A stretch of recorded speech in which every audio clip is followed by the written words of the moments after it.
to the 2021 UQ Ventures Annual Showcase. Woohoo! Let's give it up. I'm pumped. I'm pretty pumped. I'm always pumped. But tonight, we've got a jam-packed schedule for you tonight, guys. I'll be your MC for tonight. My name is Marvin Fox, and I'm part of UQ Ventures. Yep, that's me, MC Marv. I'll be in control tonight. Just sit back, relax, Netflix and chillax in your seats tonight. For those of you here at St. Lucia campus, for those of you on YouTube being live streams, checking that out, wherever you are, make sure that you've got your headphones turned up, ready for the show. Tonight, we are showcasing and celebrating our community of innovators and student leaders tonight, and to see the journey and the growth that they've made exponentially throughout this entire year of ventures programs and activities. I've got my showcase hat on. I've got my Forrest Gump shoes on, ready to run, and really excited to bring this event for you tonight. A bit of a rundown on what's happening. The heavily stacked agenda. Leading the headline act tonight, we've got the 5 finalists for the 2021 Industry Challenge Challenge pitching tonight, showcasing their innovations in showcasing their real-world solutions to really respond to ways of taking on Australia's transition into renewable energy. That's pretty exciting, right? I can't wait to hear all that. And of course, after that, while we're deliberating the scores for the pitches, we'll be taking and inviting some guest panelists to have a bit of a discussion about titled Venturing Forward. And that's going to be moderated by our staff here at UQ Ventures. And of course, after that, we'll be heading upstairs in the foyer. And please, welcome to stay for some nibbles and beverages to wrap up the evening with some networking. How do you like them apples, right? That's pretty nice. I like that. COVID times, a little bit of nibbles and beverages. Okay, now to formally kick off the event tonight, I'd like to welcome our Pro Vice Chancellor here at Global Engagement and Entrepreneurship at the University of Queensland. Please welcome Dr. Jessica Gallagher.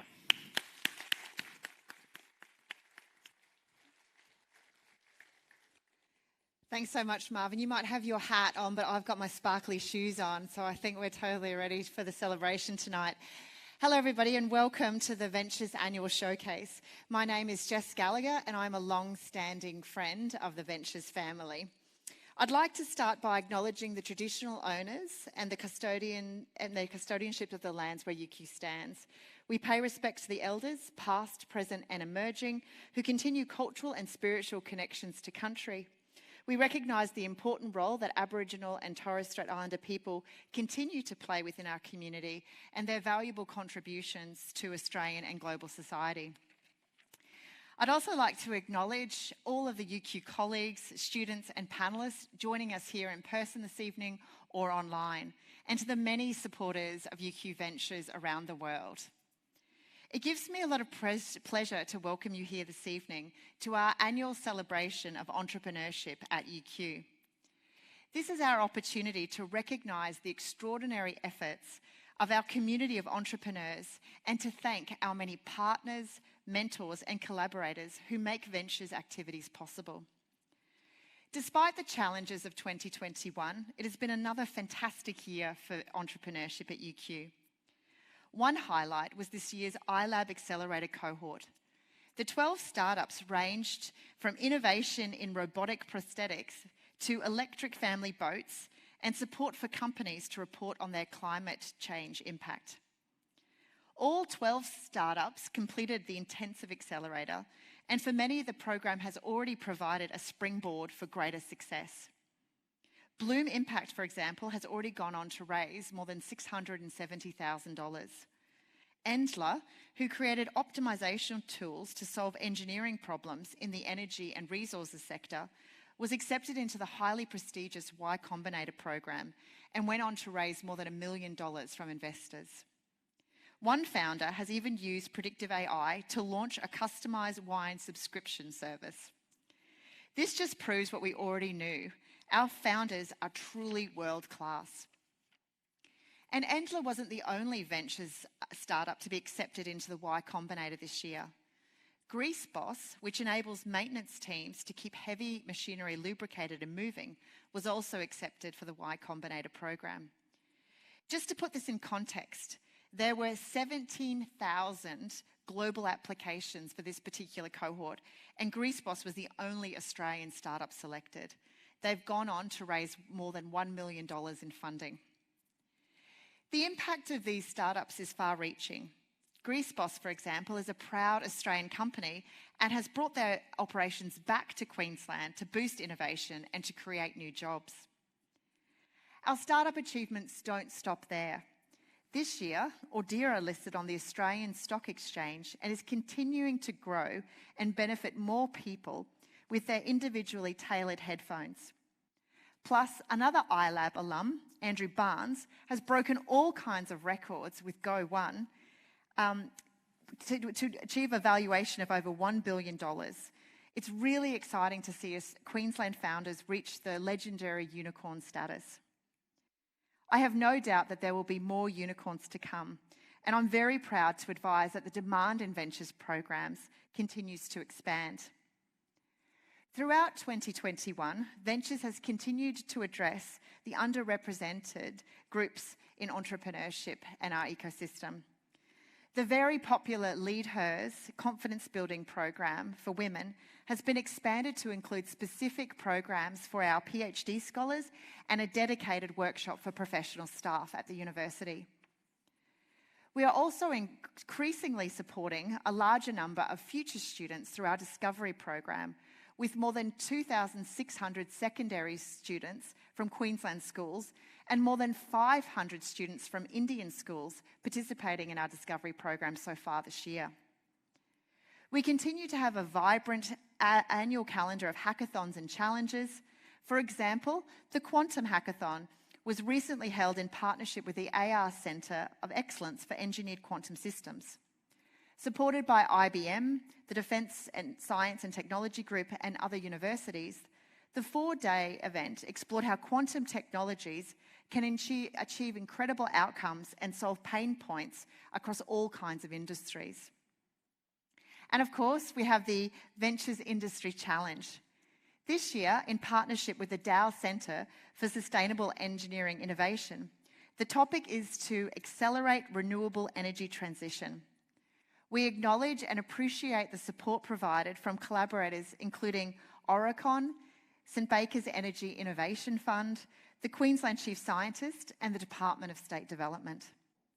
The finalists of this challenge will pitch for you later this evening for a share of more than $20,000 in cash prizes, and you, our audience, have the opportunity to select our People's Choice Award.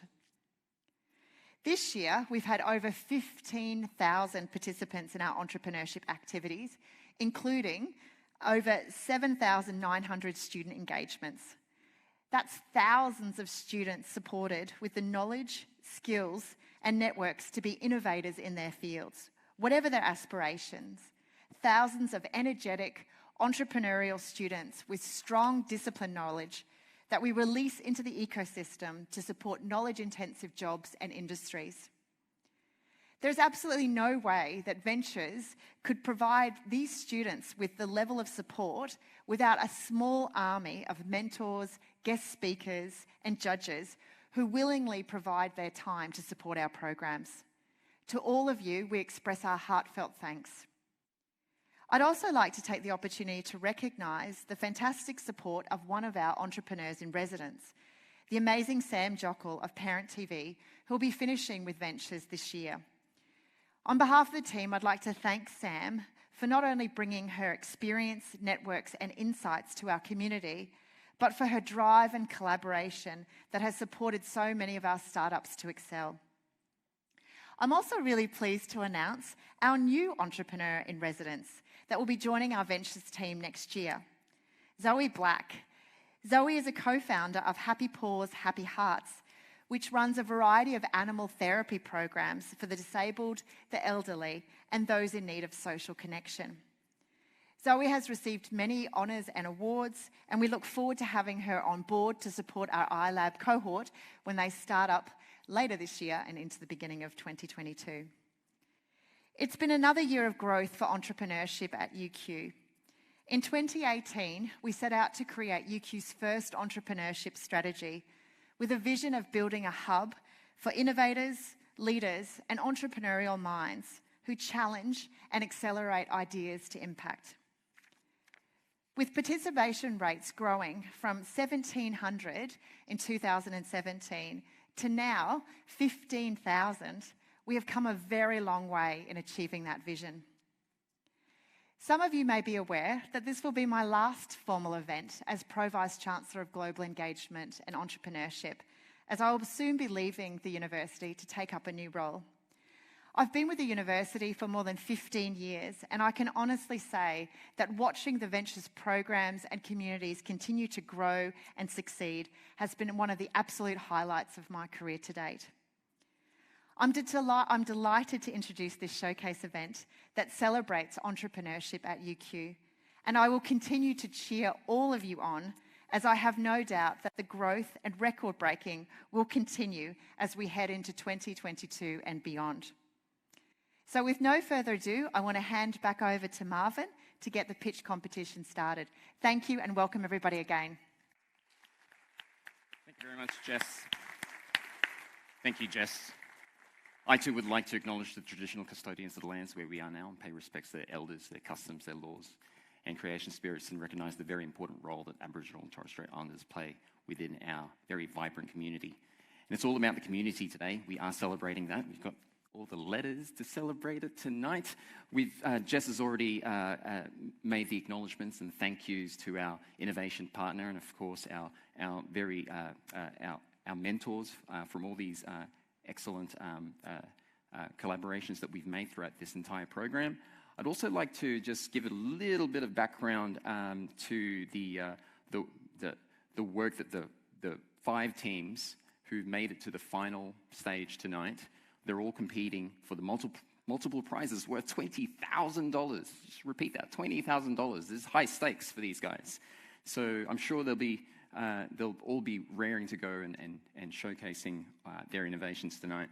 I'd also like to formally welcome our judging panel for tonight. First of all, our Chief Executive Officer of Tritium, and Jane Hunter. Please welcome Jane.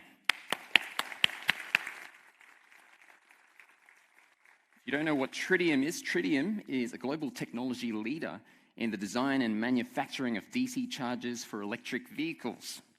Jane, I can't wait to upgrade my Mitsubishi, just saying. And also we've got Dr. Jane Olsen, Principal Advisor at the Office of the Queensland Chief Scientist. Welcome. Thanks, Jason. And last but not least, we've got our Executive Dean from UQ's Faculty of Engineering, Architecture and Information Technology. Please welcome Professor Vicky Chen.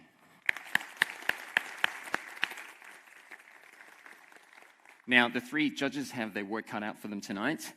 They will be scoring the teams based on certain criteria, and they will be asked to, they have been briefed to only provide 2 questions per team. So we'll be rotating accordingly to which judge asks that question.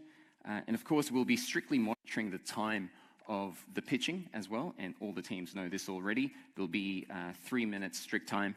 We will be doing that kind of slow clap at 3 minutes when I get the signal from Jenny here with the red card, so look out for that. So please make sure that you're staying on time. You've got a bit of an extra eye on that. Of course, we're all competing tonight for the awards, and the awards will be determined through the scores, fairly judged by our panel tonight, and they'll be deliberating with those scores after the 5 pitches. And then, but we also have People's Choice Award, which you all get to participate in. And the QR code will be in the program and maybe on the screen. And of course, for those of you who are watching this on YouTube, you'll get the link in the comments box as well. So be sure you look out for that when it gets released. Yeah, awesome, huh? We've got the People's Choice Awards for your favorite pitch. And of course, we've got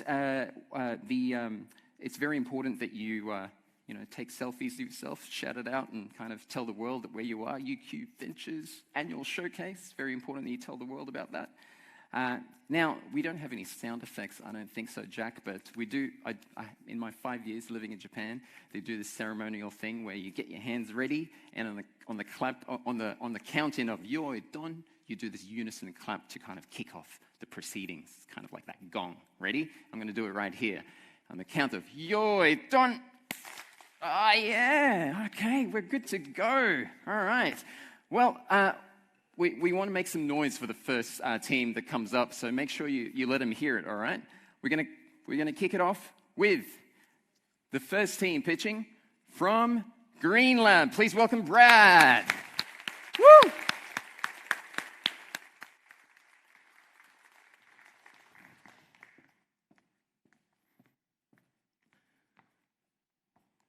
Today, I'm going to tell you about GreenTrack, a transport emissions navigation app transitioning companies to sustainability. Did you know that our transport sector is our second biggest polluter of carbon, emitting over 100 million tons of carbon every year? The reason for this is that laboratory emissions are exceeded by up to 5 times when vehicles are driven under real road conditions due to factors like terrain and traffic conditions. This is a major problem for companies like BHP, Coles, Woolworths, and big logistics companies like Toll Group and Australia Post, who rely on diesel and petrol vehicles to transport goods and services around Australia. And this is especially a problem when we consider that all of these companies have made commitments to get to net zero carbon by 2050. So our solution to this problem is GreenTrack. GreenTrack uses existing engine sensors, which are mandatory in the US, UK, and Australia, to measure real-time emissions from vehicles and make predictions about which routes will have lower carbon emissions and also save money on fuel. So GreenTrack is, in essence, a green alternative to Google Maps that also allows us to identify underperforming vehicles and compare alternative fuel sources.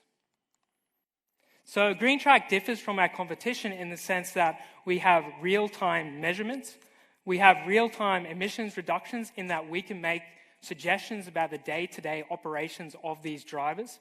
We can make accurate emissions measurements because it's directly from sensors within the vehicle, and also emissions consultation.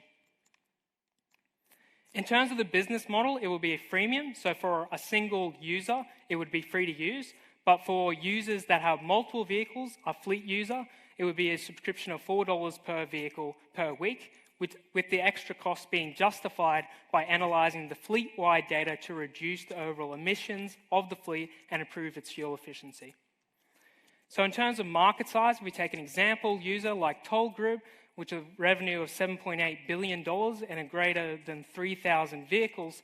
If we can just save them $10 per vehicle per week, this will result in them saving over $1.5 million in fuel and generate a revenue of greater than $600,000 for GreenTrack. So the market is large. So GreenTrack is brought to you by Green Lab, which includes myself, Brad, Panam Pawar, and Jose Escobar. Between us, we have expertise in electrical engineering, mechanical and aerospace engineering, and computer science and software development. So we have the capability to implement this solution. So join us on the GreenTrack. Let's reduce the emissions of our transport sector, save money on fuel, and have a greener tomorrow for the next generation of Australians. Thank you.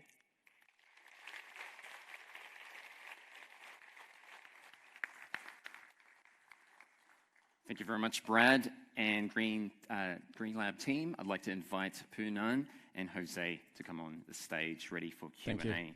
I'd like to hand over to the judges. First of all, Jason, do you have a question for Team Green Lab? An excellent proposal going after transportation companies that are such high polluters. How do you see the interface between your app and several of the others? Is it a seamless kind of process? Is it easy to use? So we see it as being as easy as plugging in your phone into your vehicle, just the driver using a normal navigation app, except it's going to give you different routes. It's going to give you different routes. Additionally, we will be using existing APIs from Google Maps, so it's easy to integrate to the geolocalization of our software system. Thank you, Jason. And now the question over to Vicky. Vicky, do you have a question for Green Lab? How does this feedback to the driver behavior in terms of their interaction with the app and also with the logistics company and also in terms of the broader traffic management systems around the city?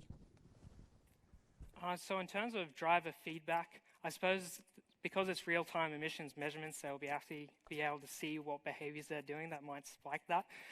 So when you're going up a hill, you can actually see that it's spiking. So perhaps even the driver starts to get a sense of what behaviors they're doing that will actually produce that. And that's one of the things that Toll talks about in trying to improve their driver behavior in one of their reports. So we can help them with that quite a lot.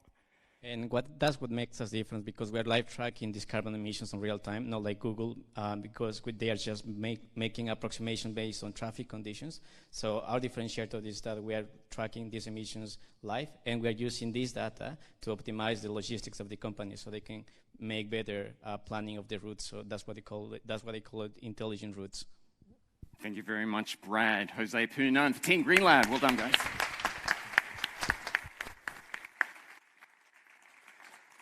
Fantastic job.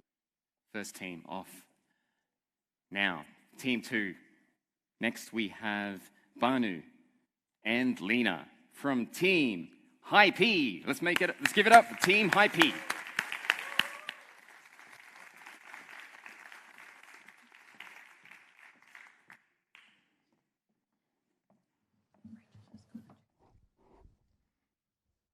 What is Australia known for? The footies, The cricket, the beer, the coal. the emissions. Well, we are about to change all that. Good evening, everyone. We are Team High P. My name is Bhanu. This is Lena. So, Lena, what do you get when you put together thousands of footy fans in a packed stadium on a summer game night? Well, Banu, you get a lot of beers, cheers, and a long line outside the toilet. Well, that's it. I think we can use that to lower Australia's energy emissions. Let me introduce you all to Mr. High P, who's on a mission to make Australia the green hydrogen nation of the world. Well, we all know the issues around hydrogen production. It is expensive. There is a demand-supply infrastructure problem. And also, we need a lot of fresh water for the electrolysis. And let's face it, fresh water is the next trade commodity. Our solution: we use collected urine from mass events to produce hydrogen instead of fresh water using renewable energy. I let Mr. Happy to show you how the idea works. So the High P team will install waterless urinals outside stadiums for big game nights and we collect and transport this urine to our electrolyzer center, where we use affordable renewable electricity to produce green hydrogen. This hydrogen can then be stored and shipped off to the nearest end consumer, which can be a hydrogen fuel pump or a bigger export facility. We believe that we estimate that we can make 500 kilograms of hydrogen from one event alone. And imagine when all AFL and NRL fans come together, they can save enough fresh water to fill up at least 13 Olympic-sized pools and save emissions equivalent to taking more than 1,000 cars off the road in a year. But Lena, I'm sure everyone's wondering, why the stinky alternative? Because recent research has found that using urine instead of water increases the efficiency of the electrolyzer. And we not only save the water used in the electrolyzer, but also thousands of liters of water used to flush the toilets every day. This is a great opportunity to introduce hydrogen production in our daily lives. And also, it would be a great opportunity to introduce for our young generation this technology as well. We are very hopeful of the future potential of this technology. From a footy game in Sydney to cricket seasons in Melbourne, from music concerts to beach festival, from Brisbane Olympics to Aussie buildings with sustainable sanitation in the future. Mr. High P has big plans for the world. All we need to start is one event, a few dunnies, and a little help from you all. Thank you.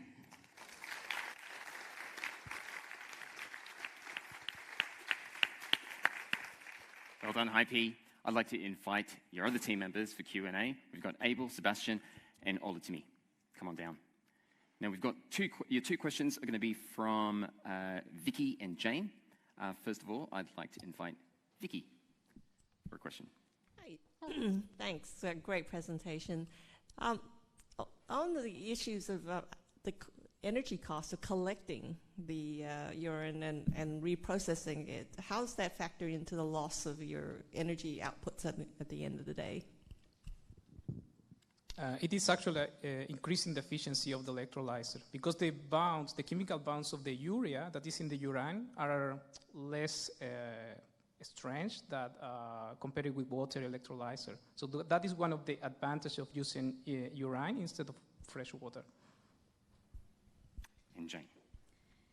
Yeah, along similar lines to Vicky, the question that came to mind for me is how do you monetize this? So what do your customers have to spend to earn what profit? So what are you predicting that they can make as a margin? We're predicting that we're going to raise our revenue will be 8.8 million and it would cost us about 2 million.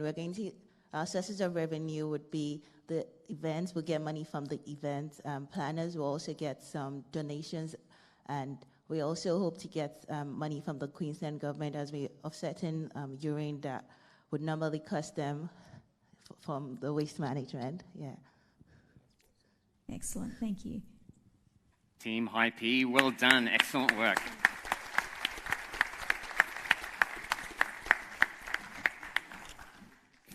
All right. Innovative stuff. Our next team, are you ready? Please welcome our next team, Green Treasure, Claire and Evelyn. Come on down.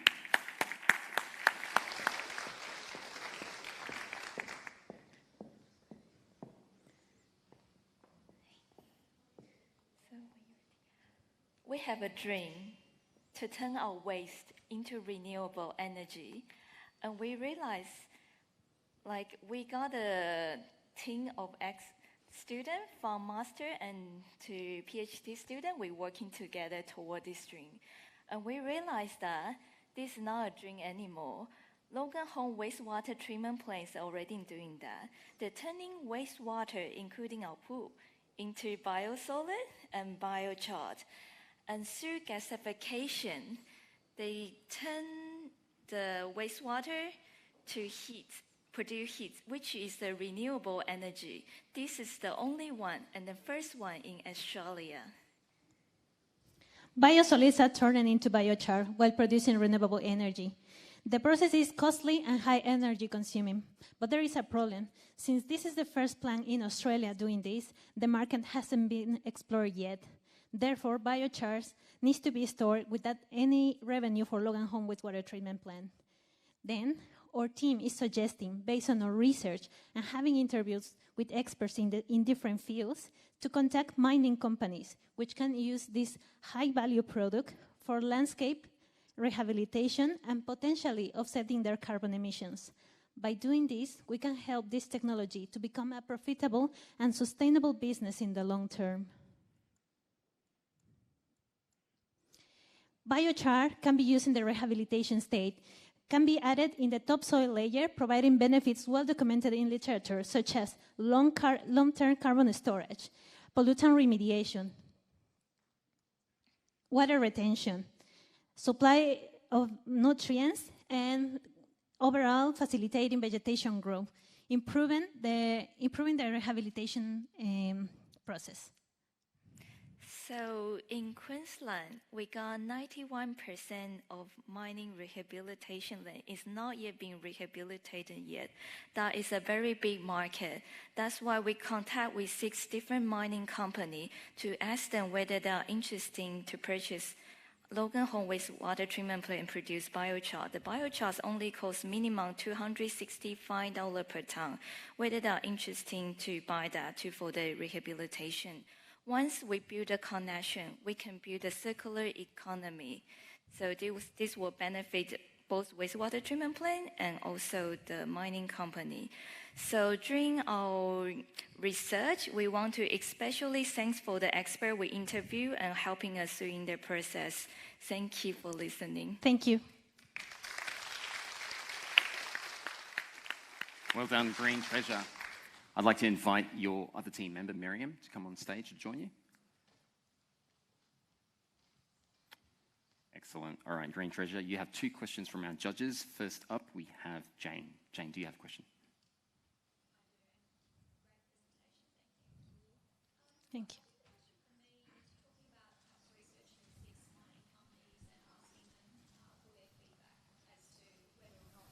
You know, they would make use of the money that you've, which is 65 a tonne, and could they make use of that? Do you know, do they currently use still? What are they currently using for the rehabilitation? So, you know, you're obviously seeking to replace something that they're already using. Do you mean which is the material that they are using currently? Well, the only mining company that answered didn't mention exactly which materials they are using, just they mentioned that they are doing like ecological base restoration, but they are interested in this new approach, but they are just, they just want to make sure that the product that we are offering has the support from the environmental authority and back in New South Wales.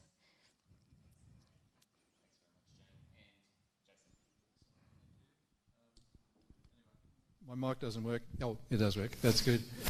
It's a cost question yet again. And you know, biochar great properties for the soil and revegetation of mine sites and all that sort of stuff. So that sounds like an excellent idea. But the cost of getting it from the Logan City Council to the Bowen Coal Basin, for example, have you factored that in? And how would you sell that to mining companies? Well, we are considering only for the moment to contact mining companies that are close to the wastewater treatment plants. So basically just to address the local market, which we consider is the most feasible aspect. And there are many mine sites close to the southeast Queensland. Yeah. Thank you, Evelyn and Mariam. Green Treasure, everyone.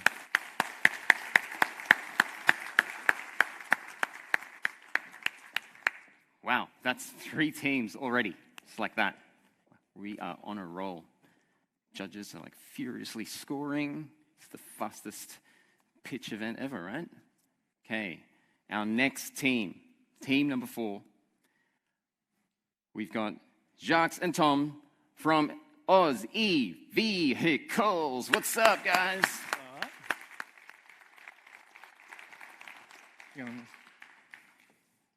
Hi guys, I'm Jacques, and we're part of Aussie V, here to tell you today how we're making a difference.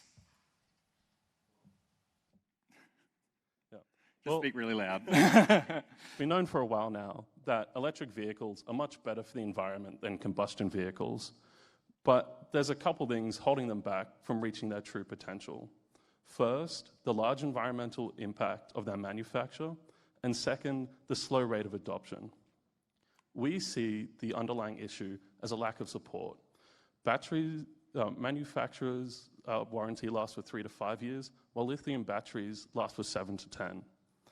And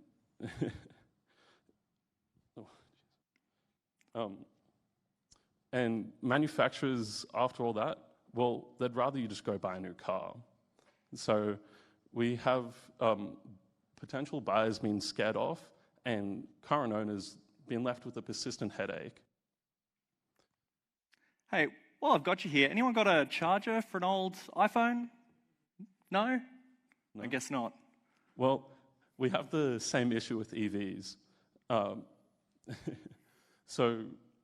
There's currently 11 charging standards worldwide, some of which are already being phased out. So we have cars with issues not just of batteries, but also outdated charging and a lack of modern features such as cruise control, assisted driving, and modern regenerative braking. Our solution to this is easy to install aftermarket upgrade kits. These kits to be fitted to vehicles, upgrade the battery pack, replace the charger with a current standard, and add the modern features that people want from their everyday vehicles. This makes them more attractive as second-hand cars and allows even better environmental impacts for electric vehicles. Some applicable vehicles to this are the Nissan Leaf, the Mitsubishi i-MiEV, the i3, and the Outlander PHEV. All of these are 7 to 10 years old now, with their batteries dying, and frankly, manufacturers are taking them, ripping out the batteries for reuse, and junking them. It's sad to see.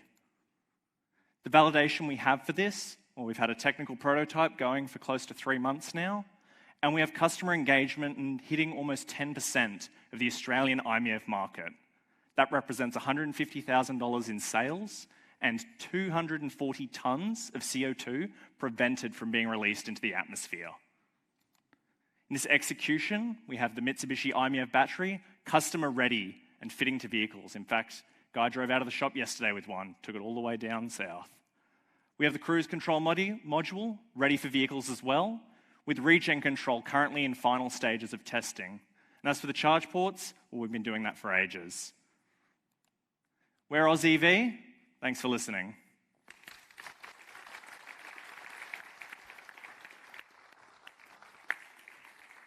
Well done, Jacques and Tom. We've got 2 questions tonight from Vicky and Jane. Vicky, first of all, from you. Great, thanks. Thanks for that. What are you doing with the batteries that you do replace? So you have a recycling strategy around the components? Yeah, there is a ready market for second-hand batteries. Like, we cannot get enough of these batteries to sell to people. People want them for home batteries. We have a robotics company that anytime we pull a car and rip the batteries out, they call us the next day saying, hey, when can we have those batteries delivered? That actually makes up a big part of the cost savings for the battery replacement and makes it that much cheaper for customers to get this done. It honestly scares me how much people want these batteries. So yeah, recycling's no issue. Thanks. And Jane, your question. What do you do? So some of those early models, the connector is now out of date. You couldn't use it at any public charger. Are you going to replace the connector on the car and on the cord that goes into the car?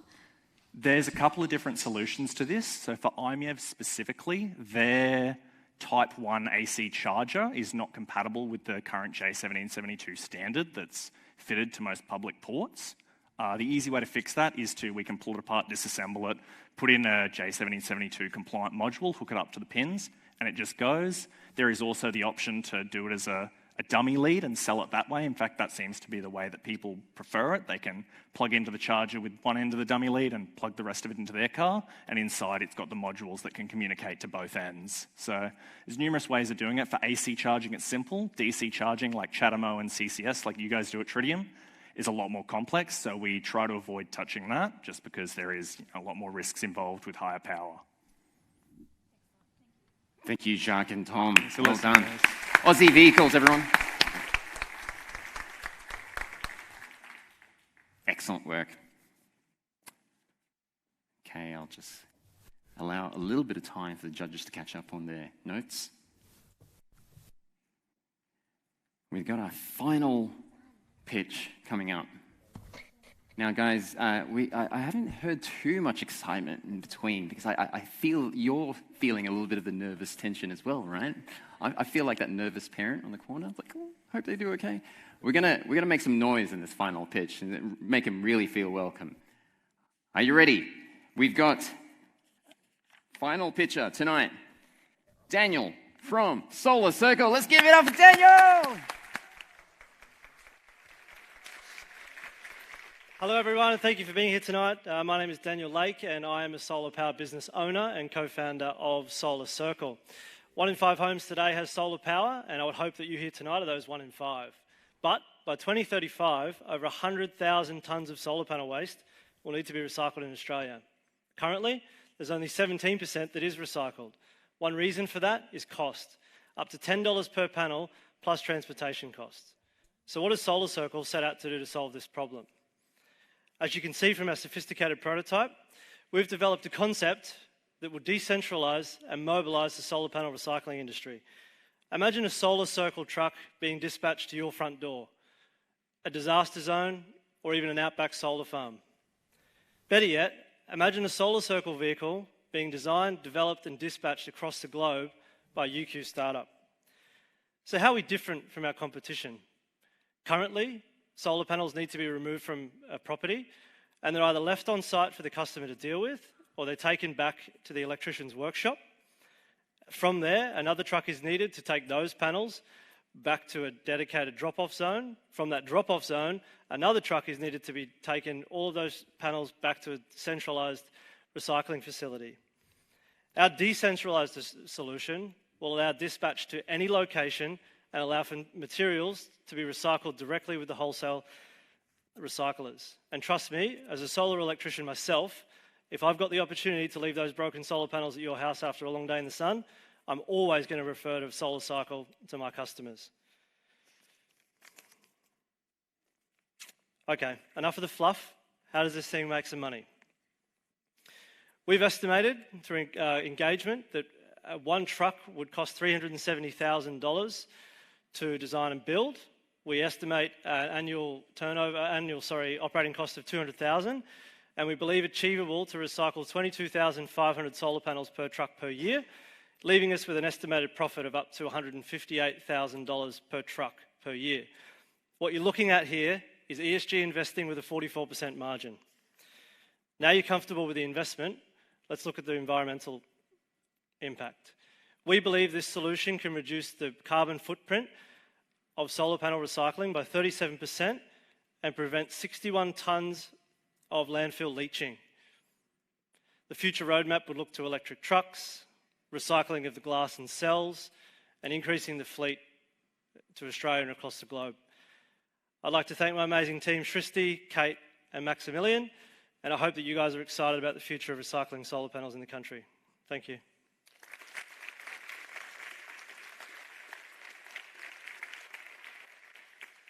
Thank you, Daniel.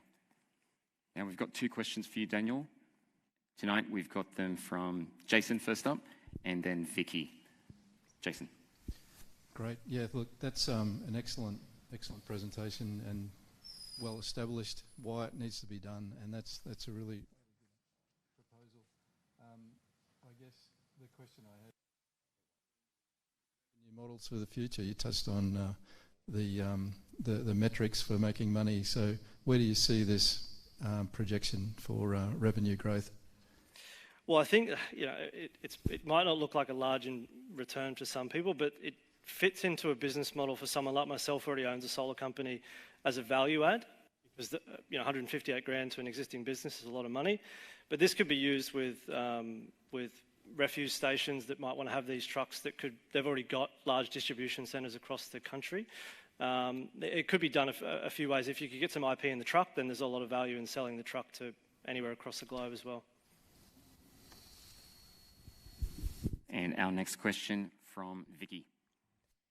Thanks. So one of the issues of course, is when the technology changes and the recycling of the panels become more difficult or needs a different somebody to monetize as you offload it. That's a big risk. Have you thought about what could happen if the solar panel technology changes and you need to adapt to that environment? Yep. So most of and this is what this model's different, because we're at the start, you might have picked up, we're only recycling the aluminium and the copper, and we're stockpiling the glass and the cells.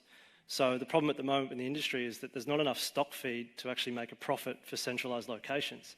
So while we're stockpiling, or someone's stockpiling, we will be able to adapt with the changing technology because we only have to recycle the glass and the cells. So it's just taking that first part of the recycling process and turn that into an instant revenue stream. Thank you very much. Daniel from Solar Circle.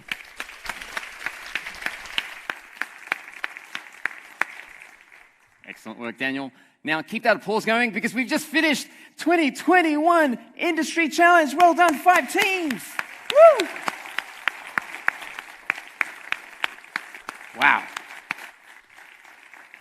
So proud of you guys. You should all be very proud of yourselves. The future's in good hands with these UQ change makers. Excellent work. Now, we've got a bit of work to do. The three judges need to consolidate their scores. Judges, if you can follow me over to stage left while we deliberate on those scores, and then we'll finalize that. But while we're doing that, the rest of you get to enjoy the next part of the showcase tonight. We've got on stage for you a little bit of a discussion panel. And this is going to be moderated by none other than UQ Ventures Ventures Manager, Megan Forrest. Welcome, Megan.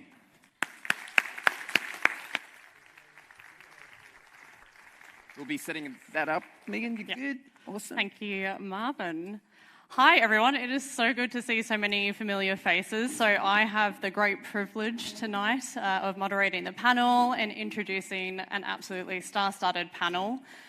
So tonight, as Marvin mentioned, we'll be talking and discussing the topic of venturing forward. So what do we mean about venturing forward? So what I'm talking about is, discussing the power of having the entrepreneurial mindset and the capabilities in order to be able to really step out confidently, seek new opportunities, and really step into the future, really feeling that you know thyself and you are willing to take on brand new challenges. As mentioned, I have an absolutely amazing panel who are all great friends and supporters of UQ Ventures. And I just want you to know I do not have enough time to do really detailed introductions, so please trust me when I say these intros I'm doing are only starting to scratch the surface of how impressive and how much knowledge and experience this panel has. So I'll be introducing all of them and then I will welcome them up on stage. But let me start off with Anantha, aka Nandu Anu, who is a current UQ Business Management student here. He is one of our Ventures student ambassadors, but he also is the Vice President of the International Student Society. He sits on our UQ academic board and what I would like to call one of our true startup adventurers. He has done many of our programs that connects him to startups both in Singapore, other global destinations, and here in Brisbane. Next, we have Rachel, who is our current Chief Student Entrepreneur, and she truly is one of our key champions of entrepreneurship here at UQ. She has founded not one, but two startups, including PowerSphere in 2019 and the most recent venture, the Network Loop. And because we really like the name Rachel, apparently, we also are joined by Rachel Dagg, who was our Chief Student Entrepreneur last year. So obviously there is a theme. And Rachel started a medtech startup previously and has worked in the biotechnology industry, both in San Francisco and in Brisbane. Very impressive. And now she is bringing her entrepreneurial prowess to KPMG. They're very lucky. And next we have Yotam, who is one of our entrepreneurs in residence. He brings 24 years of experience in leadership, as well as 12 years experience in entrepreneurship. He is the co-founder and chief operating officer of Y Combinator startup earbits.com. And Yotam has a really long list of achievements, but just to name a few, he's run numerous accelerators, including 2 accelerators on robotics in Japan, which I think is like the coolest thing ever. And he's really well connected and well regarded in startup ecosystems, both here in Brisbane, Los Angeles, and Silicon Valley. And last but not least, we have Carl Hartman, a prominent multi-award winning Australian serial entrepreneur who is best known for his work in co-founding Tamando, Campano, and Liars Spirit Co. My personal favourite, I have to say. His most recent ventures, Liars, has quickly become one of the fastest growing new consumer products in the world. Liars has not only become the most awarded product in the non-alcoholic spirit category, 200 awards, just saying, but also is largest in terms of both revenue and global distribution. Currently 50 countries and looking like 60, is that right, Carl? By the end of this year. On top of this, Carl is an active member of our expert advisory panel, helping us shape the future of entrepreneurship at UQ. Please join me in welcoming this amazing panel. Please join me on stage.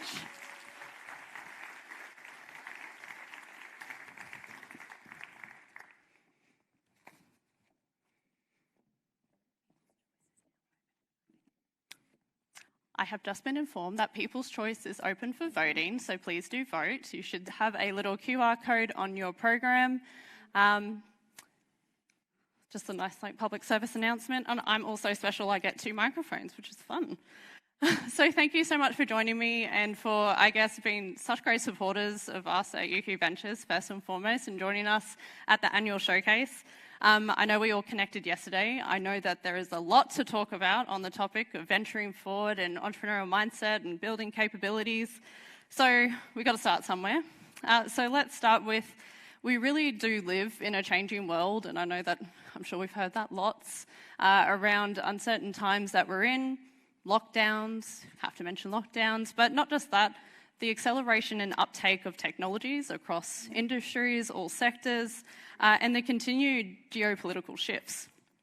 What do these changes mean for you as entrepreneurs? So Carl, I'm going to throw this to you first because you obviously have global domination on your mind. So I'd really like to hear from you. What do you think? Yeah. Oh, hey, haven't got the dodgy one. Good job. Yeah, look, I think, when we look at the last couple of years, it's probably been the biggest structural shift for the world of work that we've probably seen in generations, right, if not ever. And, there's a lot of press at the moment talking about what's coming. The US, they're talking about the Great Resignation. I also like the counter argument in that, which is the Great Attraction, because if someone's quitting their job, they're obviously probably going to be looking for a new one. Most people are anyways. So, if we start to distill why this is, people, particularly with the lockdown, they've had a lot of time to think about what's important to them, and there's been some massive macro trends emerge. One is health and wellness. It's certainly been something that's propelled liars. People through lockdown went one of 2 ways. They either took up day drinking and did way too much, or they went the complete opposite and said, I'm going to use this as an opportunity to better myself. And, you look at some of the data in associated sectors like fitness equipment and Peloton and you name it. There's just been this massive, massive wave, and then people start to feel better. So they're like, oh, what else can I improve myself? So I think when you start to think of that, you're starting to see migration to regions over cities. That hasn't happened since really the industrial era. And most importantly, people are just thinking, what do I want to put my time into? Do I really want to go back to an office? So I think some of the long-lasting trends is going to be trying to find alignment on purpose and values. So if people are putting time into something, they want to make sure it aligns to them, and they want to work in a way that actually suits their needs. And, to give you a great example, Liars, where something in the 70 people mark, we should be 100-ish by Christmas. We've done all this relatively virtually, boots on the ground, about 15 markets. And most of the people we've hired, we've never met. It's all been remotely. And it's really interesting once you think about global talent. So, historically you'd have an office, you'd cast a very shallow net in one particular market. Like when we've hired some of our key roles, we've literally looked globally and we've put job ads in London and New York and Sydney. And then lo and behold, the best person we might find might come from a regional area. Our person that runs e-commerce is based near Wollongong. We just hired a global, project manager to basically do a whole bunch of digital transformation. He's based in Bulgaria, responded to a job ad that was in London. And we told him he could stay there, and he's like, really? I'm like, yeah, it's a global remit, right? So it's super interesting once you start to cast that net. So I actually have this feeling that there's so much hidden talent around the world, but we do have to, be able to identify them and make sure we've got the right sort of systems and processes to be able to make sure you do get that alignment. Because if you can't eyeball someone in an interview and you have to do it over Zoom, you better be, using some data and science behind that decision, which just happens to be my other startup. So there you go. Convenient. So I'm hearing through that theme talent, right? So maybe perhaps that's becoming one of those key challenges during these uncertain times. And I really just wanted to throw to a few of our 2 chief student entrepreneurs and also our student ambassador. How does that make you feel hearing that, startup companies like Liars are looking for really sought out talent?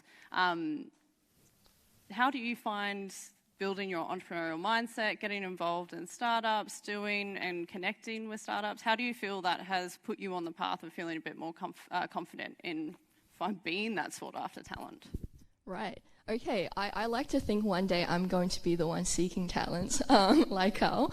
That's definitely the goal. But I think in the process of becoming that, having those capabilities that I developed as I ran my companies, as I led my team through different hardships. I'm personally doing engineering and science degree. I developed a lot of new knowledge in business, in how to socialize. That's rare for engineering students.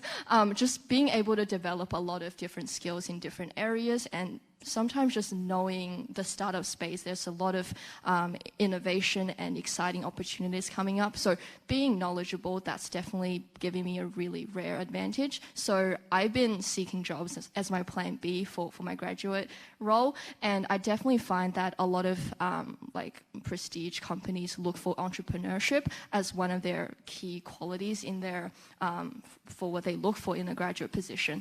And I think that's really encouraging for me, at least, seeing that and having the perfect story to demonstrate my ability to be entrepreneurial.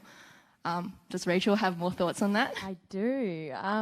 Yeah, it's interesting. You know, you go through school and your degrees and you're very much conditioned to fit into a box and tick a rubric. And then I think being in the entrepreneurship space, you have to do the absolute opposite. So you're stepping out of your comfort zone, and you are an expert in an industry that you might not have any knowledge in terms of an academic background. And I can think of an example of this when I was pitching an AI startup to Microsoft, and I was in my second year of my nutrition degree. So that was really fascinating, and it's about those kind of experiences, I guess, that build that confidence and putting yourself in the ring and being able to give yourself these opportunities to just step outside of your comfort zone. And like Rach said, it's about those companies are really wanting that. They're not wanting cookie cutter anymore. They want people that have dipped into lots of different industries to really have holistic, opinions coming through the firms, and that's particularly important in the startup space. Right. And Nando, I do want to ask you, because you have been seeking new opportunities recently. Do you want to talk a little bit about what you're doing now after experiencing startup programs? Yeah, definitely. So having done Ventures is internship programs, Adventures, and Activate, I really started thinking about what else I could do other than classes, because I was very student, like just studying my courses.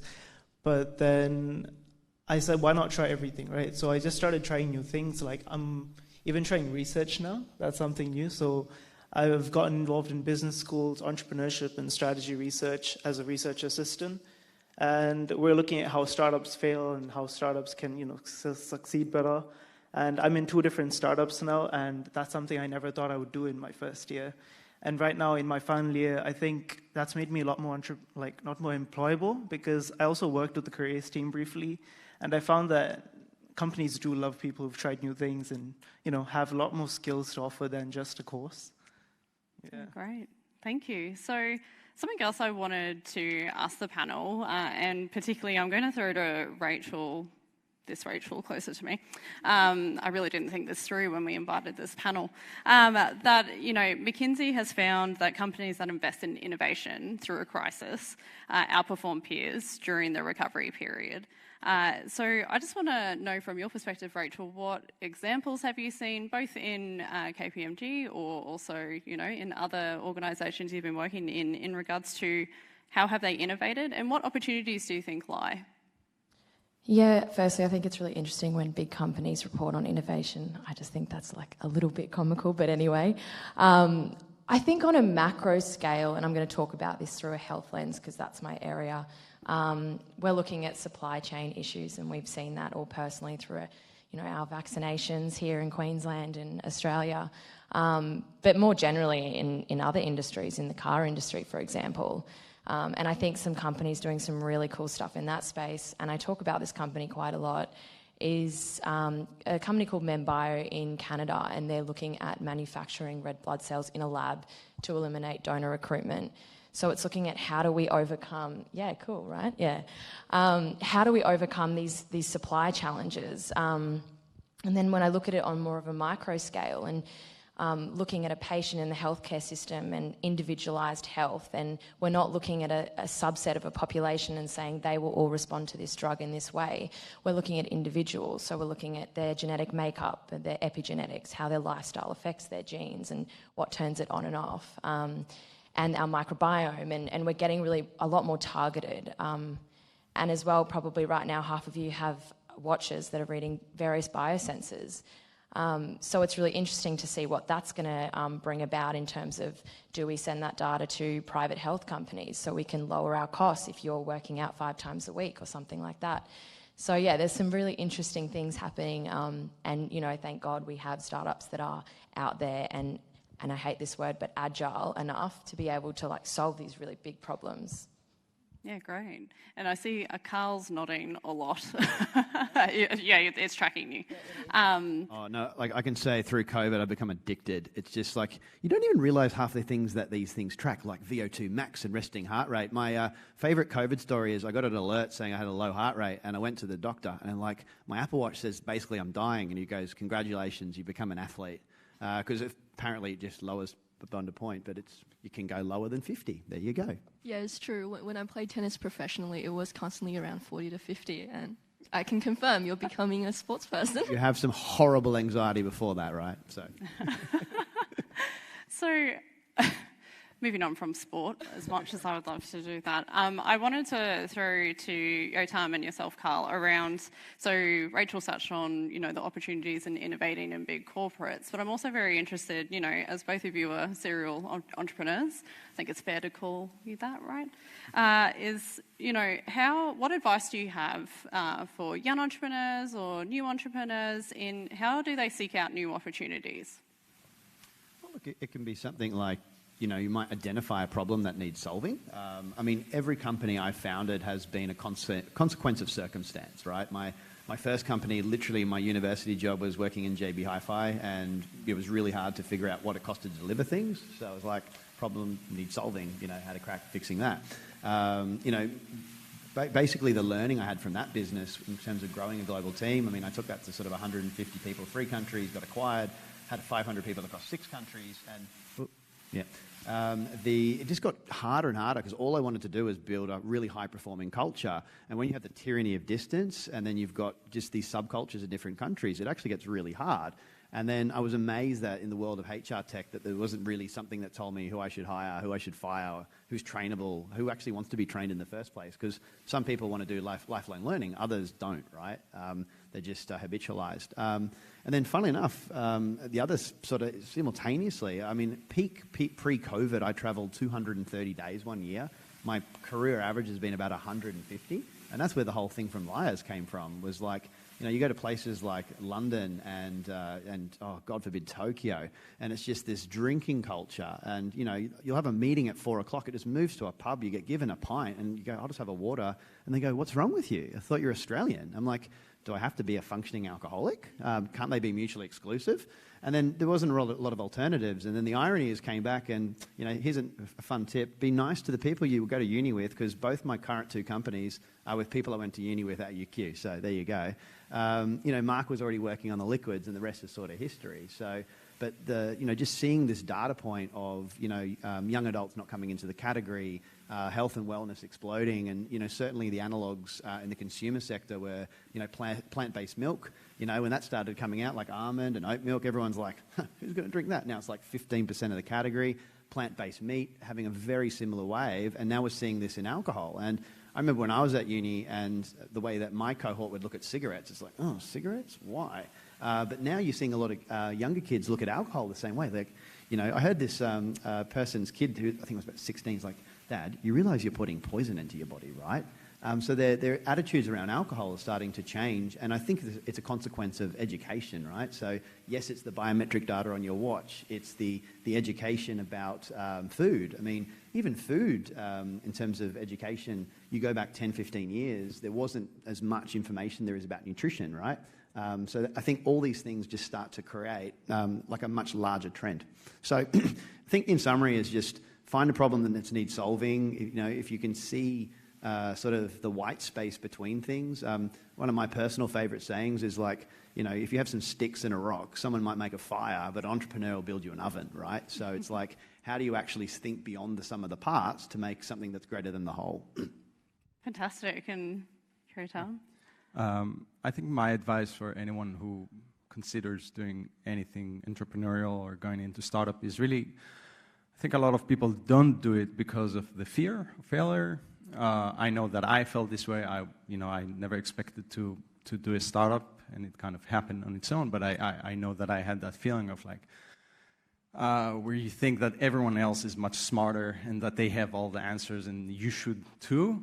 And the reality is that, particularly when you do a startup, actually, by definition, there are no answers. Like, you're going out there to find some answers. So I think, yeah, as long as you give yourself the permission to try something and know that it may work out, it may not work out, and just give it a shot, I think that's the best thing one can do. Yeah, and just to build on that, failure is okay, right? You probably will fail statistically, and that's okay. I mean, you look at most of the most successful entrepreneurs, they've had far more failures than they have success. Look, every so often you do get people that just get super lucky, and there is a luck card in this as well. Sometimes it's the right place, right time.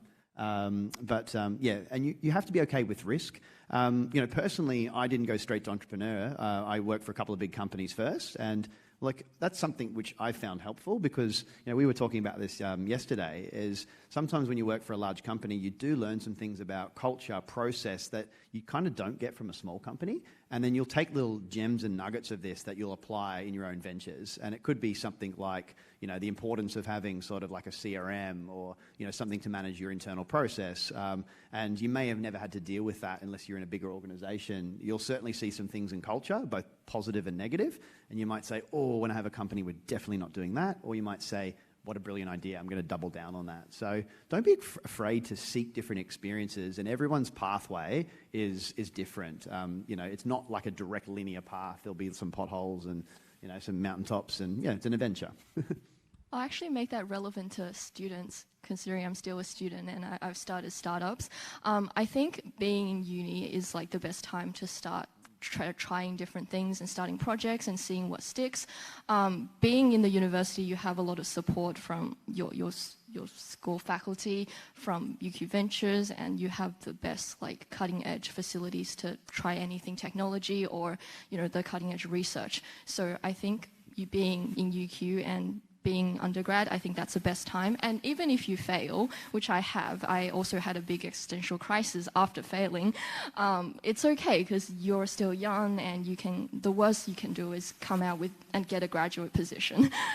So some people might disagree with that, but I think from an entrepreneurial perspective, you're developing all these different skills, and these skills are highly sought after. So when you do go seek those graduate positions, you're going to be in high demand. So that's always good to know.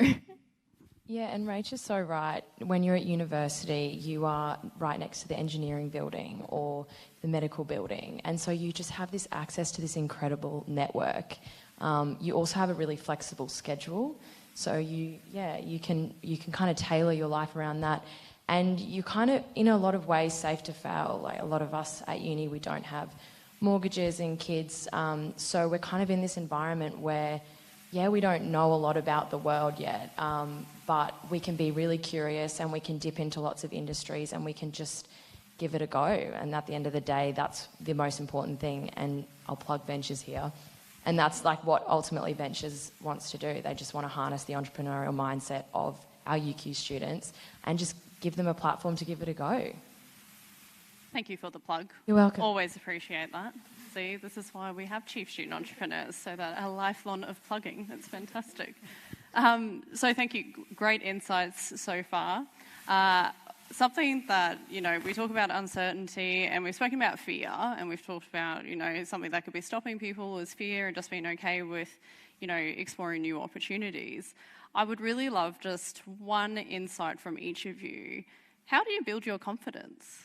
How do you build your own confidence in order to take on new challenges, have that challenging meeting, go for that new startup like Network Loop, or, yeah? Sure, I can start. I don't think it's something that happens overnight. The more you do it, the better you become at it. Like, you try on a new challenge, or you get a bit outside of your comfort zone and you don't die, and you're like, oh, okay, that was okay. So you do it again. And you may actually find out that you enjoy it. That was my personal experience, where when we started our startup, I was a full-time musician, and I remember very clearly telling my co-founder, I'll do everything related to music, And it took about a week for me to realize that I'll have to do other things as well, because otherwise, someone had to do them.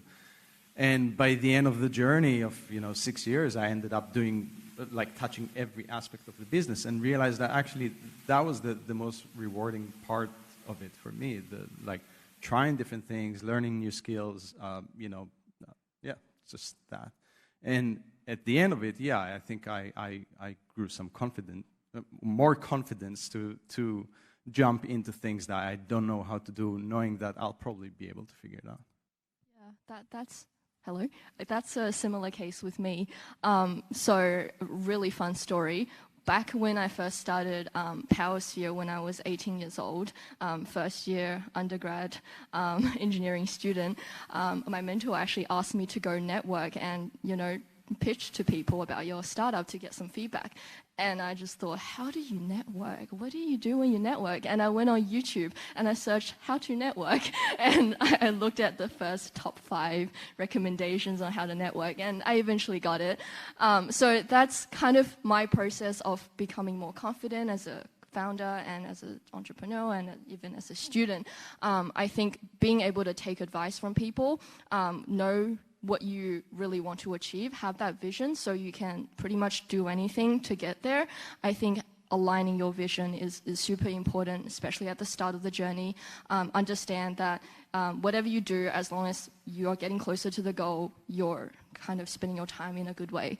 I think that's how I justified going out of my bubble and socializing and networking. I'm going to answer it in a two-part answer. So I think there's the internal, right, which is what you are, and then there's also the external, which is how you make it successful. So I think internally it just becomes with this, you need this unrelenting self-belief. So do your homework, really get your thesis nailed, and as I've spoken to some amazing entrepreneurs over the years, the common thread in all the successful ones is it does not matter what curveball that gets hit their way, all they're thinking about is how do I hit it back, right? So it's just this tenacity that it's like there could be, landmines, and also they're like, no, we're going to weave through it, and it's just this belief. And actually on Necker once with Branson, he actually said this thing, it's like as soon as you think that you can fail, you will fail. Because you start to actually give this self-doubt, so you've just got to get this out of your head. And I was like, oh, that's a little gem. The second part of this is it's not entrepreneurship is not it's not an individual sport; it's a team sport, right?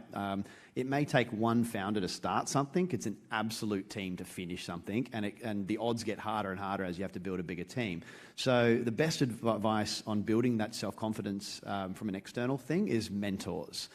Seek like-minded mentors. Even if you think you've the smartest person in your category, I can assure you there is someone smarter in the category that's been doing it longer than you've been alive. And if you can find some of these people, you'll be so amazed how giving a lot of people are with their time, right? So just think of who's the category captain, who's the grandfather of the sector, and pick their brains. And, not everything will be relevant because as go-to-markets change and other things, but there'll be some absolute little gems and nuggets that can actually leapfrog, what you know about that sector. So, just even things like LinkedIn. You've got to be careful now because there's a lot of noise. I mean, I know when I was at uni, you could use, LinkedIn didn't even exist, and sort of early career, if you sent a message, you got a response because there wasn't a lot of people on it. And now it's 90% people trying to sell you stuff. But once you find ways to cut through the noise, networking's a good one. Ragdoll someone at a conference, go to a conference where the person you want as a mentor is speaking and literally just wait for them to get off stage and go, right, got to pick your brain. That worked once, by the way. Love it. I think for me, my personality is that I like a bit of chaos and a bit of stress. I work well in those instances. My sister's here; she could probably attest to that one for me. But it is about looking at opportunities and seeing things that really scare you and feeling that and being like, oh, that feels really uncomfortable, and just doing it anyway and sitting in the chaos, because you'll grow from the experience, whether you pass or you fail, and building that resilience and building that reservoir of experiences is what kind of propels you to the next one.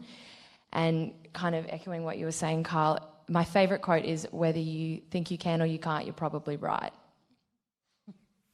Love it.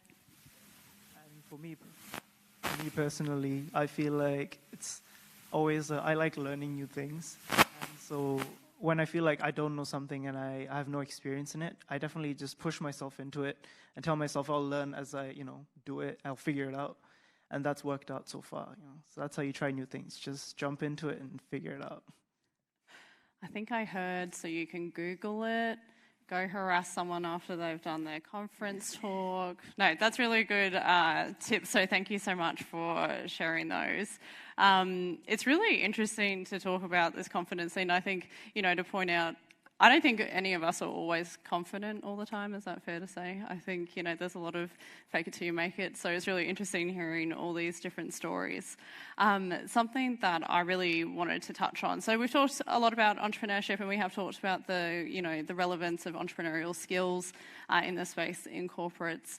But I wanted to talk a little bit around, entrepreneurship and seeking out new opportunities as an entrepreneur. What advice do you have in that regard? If we have young people who are seeking out big corporates, how do they do that? And how do they best showcase how they are a bit entrepreneurial and have those, awesome skills that you're looking for and sort out talent? I can try and talk to this. I think it's interesting. Like I said before, big companies, it is really hard for them to innovate. Government, they want to be low risk. So it definitely is a challenge. But I think once you have that and, what I kind of created in my experience at university, you have that entrepreneurial mindset for life and you identify problems and that's not good enough. And challenging the status quo and going against the grain is just who you are, really. And it's honestly, and it's really cheesy to say, but it's networking in the firm and connecting to people within the firm that normally you wouldn't talk to. And I'm pretty famous for just slotting some time into like a partner's diary and just being like, hey, I'd love to find out more about what you do because I think that would really align with this and bringing more digital health into the firm and, looking at stuff like that and just putting your opinion out there. And people are scared to do that, particularly as a grad. It is scary, but they really appreciate it. And you just have to give it a go and try, and you never know where it's going to lead you. On that, aligned incentives, right? So if you're trying to achieve something, there'll be someone in a bigger company that has a KPI. If you make them look good and you can find a low-risk way of actually doing it and having like a thesis, testing it, proving it, they will give you a lot more sort of remit. Sometimes there's a lot of politics you kind of have to get through, and particularly the bigger companies. But ultimately, if you can kind of make it sort of win-win. Someone once said, try to make your bosses look good. So they can obviously probably take the credit and go, look what I did, but without rocking the boat. So it's just aligning the incentives both at a corporate level to a divisional level to, what can you actually reasonably affect in change.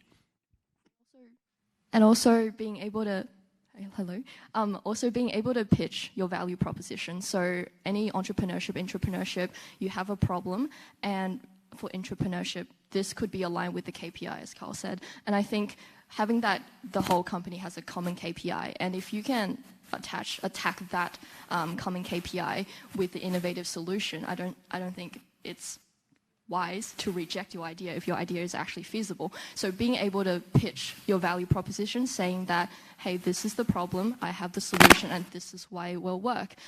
Being able to articulate that very, very clearly and making sure your solution isn't hard to understand really helps you convince other people.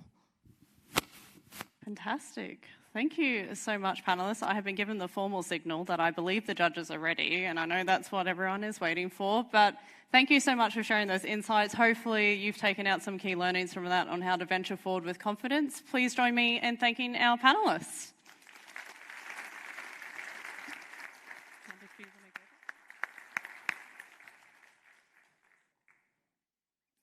Thank you very much, Megan and panellists.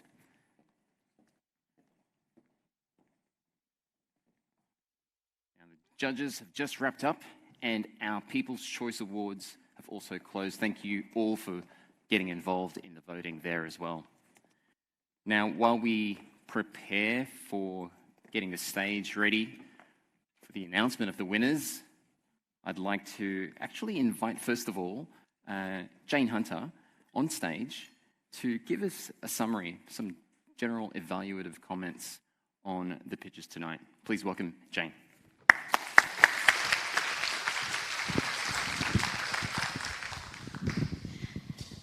Thanks, everyone. Well, look, there were some really amazing presentations tonight, and we absolutely enjoyed hearing from you all. Some of the ideas that you had are absolutely phenomenal, so really well done. Great presentations, great packs, and really well spoken. So congrats to all. I'm sure it's quite a nerve-wracking process, so well done. You know, it's really good to see all of those innovative ideas. Now, the three of us have sort of worked through this together to some extent. I'll just get rid of that bit of paper. And in no particular order, because I think you're going to announce that, aren't you, Marvin, the order? But just to give you all a little bit of feedback about the various things, you know, that we heard from you and some of the good things we heard and some feedback. And we might start, in no particular order, with HiPi. So, you know, look, we thought it was a great idea. We loved your idea. We thought it was a very innovative idea.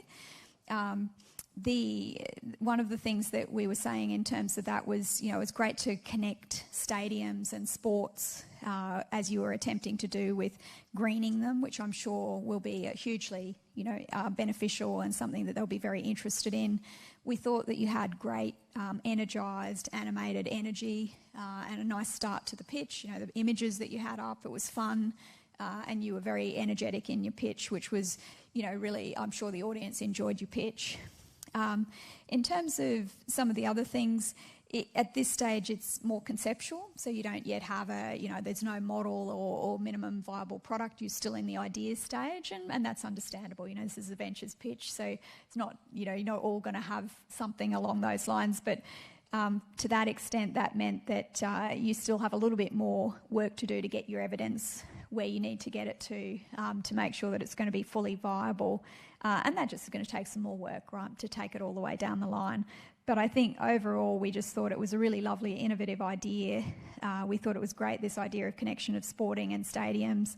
And in terms of the more evidence-based, you'll just need to do a little more work on energy consumption to yield and the monetisation aspects of some of it, but I'm sure that's to come. So, yeah, well done, team. Really great work.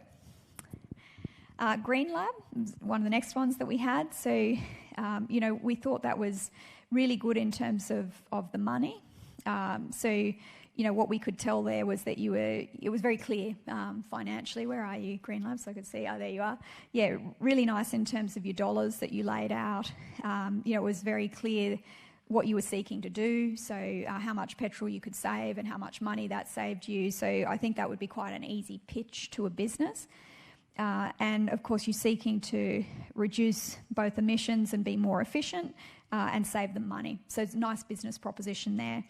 And I think the only piece of other feedback we'd say is that you'll need to consider, and of course I'm in the EV game, so you need to consider how electric vehicles will play into your business model, because a number of fleets will be starting to make considerations and thoughts about how they could reduce their emissions by electrifying.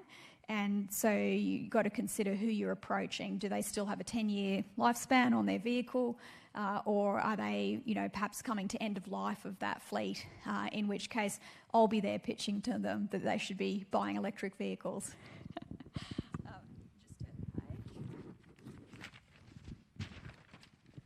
All right, so Aussie V, obviously very well understood by me from the Tritium game, where I'm coming from. Hi guys, how you going? Yeah, really interesting concept. We like that a lot. Very easily understood by me, who's in the trade. Vicky and Jason took a little bit longer to understand the proposition that you were putting together there. It was helpful to have me in the judging panel to tell them all about what your proposition was.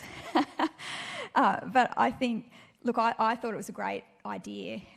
You're talking about how to continue the running of early model EVs, which has perhaps fallen out of date for people. You're talking to customers who actually have very strong green and clean tech principles, and so they are going to want to keep their vehicles running, both for financial reasons but also for value and mission-based reasons, because it aligns with their value proposition, which is not just to take the car, trash it, but actually to take the car and extend the life of the car. And I thought we all liked the fact that you had a bit of a minimum viable product. You had a prototype, and I thought, that really took you quite a long way. I'd suggest, next time make even more use of that, because that's a big selling point for you to have done some real work. Have a video of it, spend 1 minute, showing it, doing its thing. And I think your value proposition is pretty clear to entice the customer. But I think even to make this more easy for your audience when they're thinking about it, you might want to have the options. You could just do your battery. You can also do your steering. You can also do your brakes. And this is what it costs, and this is what it looks like, just like you'd like to option up. So if you're thinking about a car that costs you, say, $30,000, $40,000, how much are you willing to spend to upgrade it? And I think there's an easy value proposition there, but you could make it even clearer for your audience so they get that, because they're probably making the same decisions. When is it time to trash my car and replace it, and when is it, time to upgrade it? So well done, guys. Solar Circle, where are you guys? Excellent. Yeah, really well done. We thought that your expertise in the industry really engendered trust in the audience. It always helps to have somebody with a background talking to you about something, because you feel that strong sense of trust that you understand what you're talking about. It was a very structured and clear presentation. Both Vicky and James, really liked your presentation a lot. They thought it was very clear, they understood it, which, tells me that, are you both engineers? Yeah. Scientists and engineers. Yeah, it tells me you're both scientists and engineers. Whereas my feedback was it probably could have been a little bit prettier. So it, when you had your sort of your Visio diagram with lots of arrows going everywhere, I'd suggest put in little images. So the truck, rather than write truck, put in a little picture of a truck. It's just really easier for people to visually digest stuff quickly, rather than reading words. And so I come from the commercialisation game where you've only got a few minutes to kind of get your point across. And so the easiest way to do that is often visual imagery when you're trying to get your point across. But certainly it was very clear, the dollars were very clear. Your competitor analysis was appreciated, so you'd sort of thought about competitors and who you were competing with. You had both B2B, business-to-business prospects and customer-to-business prospects, and so your value proposition and how you would monetize it was very clear. So, it felt like quite an advanced idea, that you'd taken quite far down the track, so congratulations. And last but not least, Green Treasure. So again, we thought that was a really great idea. Where are you? Hi, yeah, well done, ladies. So what we saw there was that it has this enormous potential application in, the biochar. You were trying to marry that to mining. So you're thinking about, I've got a waste product which actually I can make great use of. Who in the business world is going to want to make use of that product? And you've picked your right market. So mining obviously have very strong concerns about emissions reductions. They've got very strong environmental imperatives. They're both legislated and, they care about them a lot. So you're marrying those two industries and making use of a waste product. So these are ideas that do very well in the market. Everyone's always looking for those sorts of ideas. How do I take a recycled product and reuse it with an industry that needs it? And marrying those two is really important. You're probably a little bit in your infancy, your early stage in your idea in terms of your economic modelling and understanding the mining industry's acceptance of that idea. But that's okay. That's where where you're up to, and it's probably quite difficult at this stage for you guys to get access to top-tier decision makers in mining companies to, ask them about it. You'll have to get to, is it Y? Who's the Y competitors? Y, the one that you were mentioning, Jess, before? Y Combinator. So you probably need to get into Y Combinator or someone like that to, really get some funds to take your idea a bit further down the track. But what we sort of thought about your pitch was that it was very innovative. It was a great meeting of two different markets, and you've just got a little bit more work to do to really get to viability.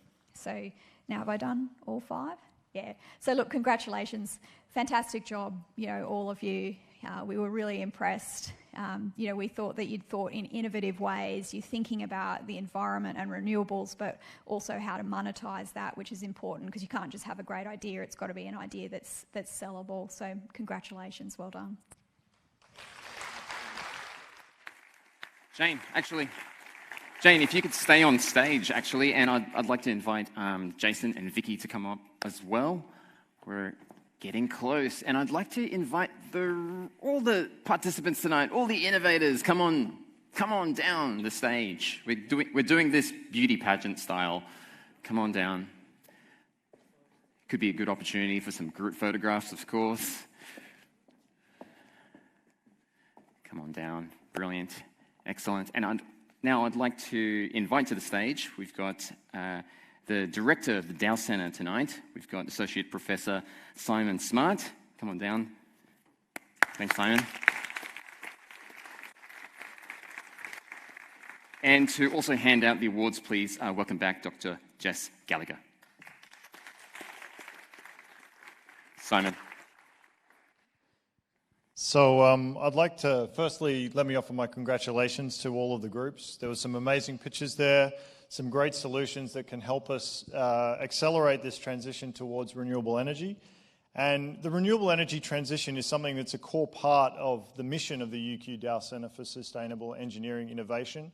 It's a key research area within our home school of chemical engineering, and it's a crucial part of the research that happens within the engineering faculty as a whole. In the Dow Center, for example, we have programs like our Net Zero Australia study, which is investigating scenarios and pathways to take the Australian economy and all of our energy exports to net zero emissions by 2050. Our e-mobility team have established a mobility as a service trial here at UQ through Odin Pass. And some of our researchers have developed flexible printed batteries through collaborations with Printed Energy. But it's not only the topic that's aligned. I'm really proud of how the UQ Dow Center has supported entrepreneurial engagement and education since our inception in 2014. We began with the Dow Sustainability Innovation Student Challenge Award, which we clearly shortened to CISCA because it's easier, and all the way through to our involvement with UQ Ventures, with the UQ Ventures ecosystem. We've mentored students like Rachel and PowerSphere, and sponsored events and partnered with great programs like the Industry Challenge that's culminated in this showcase here tonight, which I think is my cue to hurry up and announce tonight's winners. So, in third place, Green Treasure.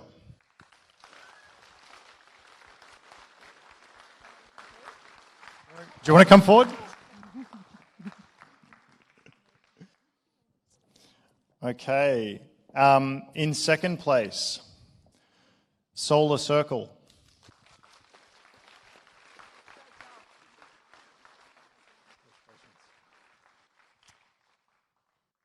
And our winner tonight, Oz Electric Vehicles.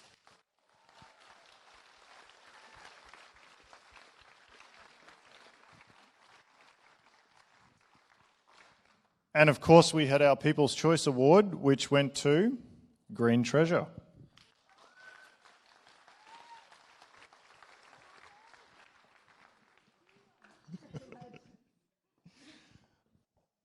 So congratulations to all teams who presented here tonight, but also to all the students and groups who participated in the industry challenge overall. So thank you.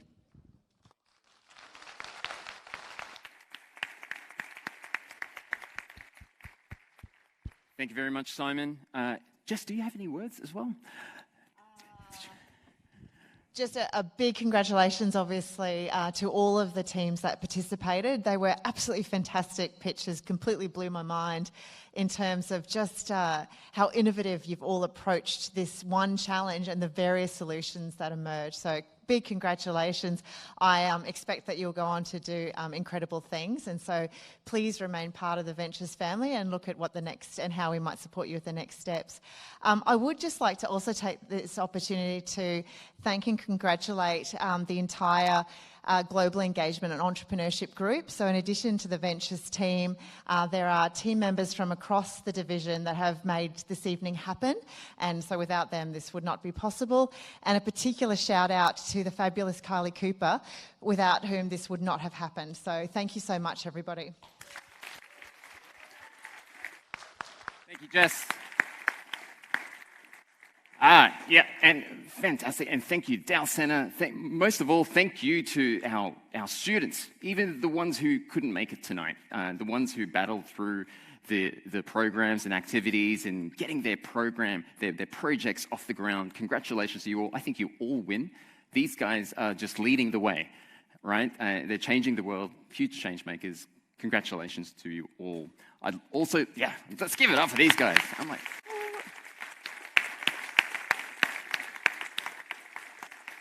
right, there's a little bit more to go. We have networking festivities, and that's going to be downstairs, not upstairs. I said upstairs. And yes, of course, yeah. We've got, and that's going to be downstairs, and for the networking. And don't forget, we do have to abide by the social distancing. Pop your mask on if you need to, but you don't need to if you're eating and drinking. Just be mindful of that. And that's downstairs, right, Simone? Fantastic. All right, I got that. Still working my way around campus. Okay, so thank you all for tonight. It's been an incredible event. I'd like to formally conclude with the gong, just like at the start of the evening. If you can get your hands ready with a yoi done. All right, we are done. Thank you all. Thank you all for tuning in online as well. Thank you and good night.